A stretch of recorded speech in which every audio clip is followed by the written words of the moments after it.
On t'a conditionné à croire que la richesse vient du labeur acharné, des économies minutieuses et d'une prudence extrême. Mais en observant, autour de moi, j'ai découvert que ceux qui s'enrichissent vraiment font tout l'inverse. Ils ne courent pas après l'argent, ils créent des systèmes pour que l'argent court après eux. Et ce déclic, je ne l'ai pas eu dans un livre de finance ou à une conférence prestigieuse, mais simplement en observant deux voisins de ma rue. D'un côté, il y a Marc. Chaque matin, bien avant le lever du soleil, son réveil sonne. Un café avalé à la hâte, et il part sur les chantiers. Ses journées se déroulent dans le froid ou sous la chaleur, à porter, répéter, s'user physiquement. Le week-end, souvent sacrifié. Les vacances, rares, toujours écourtées par le stress du retour. Son corps fatigue, mais il continue, persuadé que c'est la seule voie pour assurer la sécurité de sa famille. Et malgré tant d'efforts, chaque fin de mois est un combat. Les factures tombent, les dettes pèsent, les imprévus effacent ces petites économies. Pourquoi ? Parce qu'il fait ce que la majorité des gens font, échanger temps et énergie contre un salaire. Son revenu est comme un robinet. Il coule tant qu'il travaille, mais dès qu'il s'arrête, plus rien. Marc ne construit pas sa liberté, il survit au mois suivant. De l'autre côté, il y a Malik. À première vue, rien d'exceptionnel, il a 23 ans et livre des sushis à vélo quelques soirs par semaine. Mais derrière cette apparente normalité, il a mis en place des sources de revenus qui tournent sans lui. 3 distributeurs automatiques installés dans des écoles, une petite boutique en ligne qui fonctionne presque seule et un portefeuille d'actions à dividendes. Pendant que Marc s'épuise, Malik dort, et pourtant l'argent continue d'entrer. C'est là que j'ai compris la première règle. Les riches ne travaillent pas pour l'argent, ils font en sorte que l'argent travaille pour eux. La différence se voit aussi dans leur rapport à la dette. Marc vient d'acheter un camping-car neuf, à crédit. Chaque mois, il paie 1050 $ pour un bien qui perd de la valeur dès sa sortie du concessionnaire. Fier, il m'a dit en souriant « Je le mérite, non ?» Sur le moment, il croit se récompenser après des années de travail, mais cette dette agit comme une fuite. Elle le prive chaque mois un peu plus de liberté financière. Il paie pour un objet qui coûte plus qu'il ne rapporte. Malik aussi a emprunté 15 000 $, mais lui a investi dans une laverie automatique. Un commerce simple, discret, mais efficace. Les machines tournent, les clients paient et les revenus tombent sans qu'il soit présent. Le prêt se rembourse presque seul et génère un bénéfice croissant.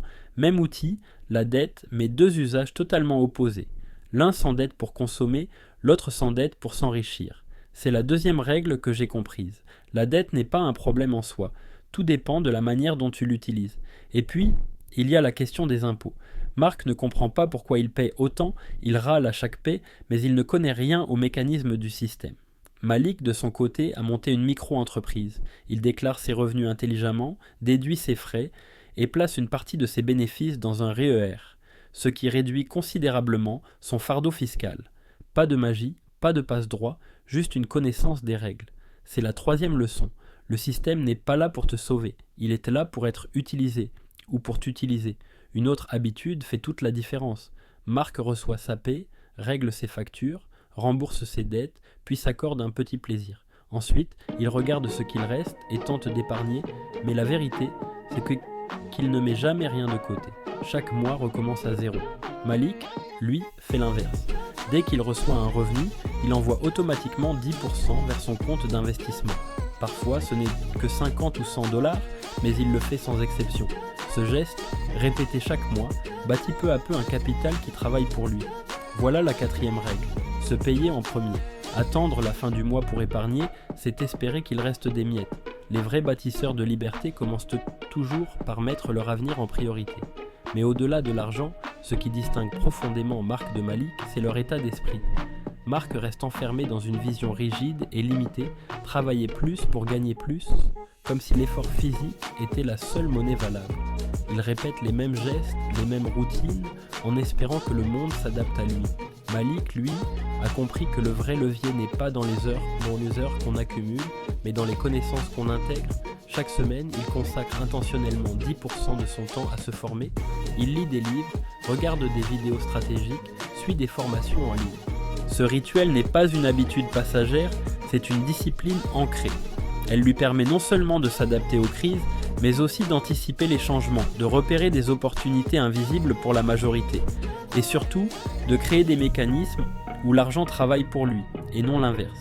5e règle, la vraie richesse se trouve dans la taille de ta bibliothèque mentale et dans ta détermination à l'enrichir chaque jour.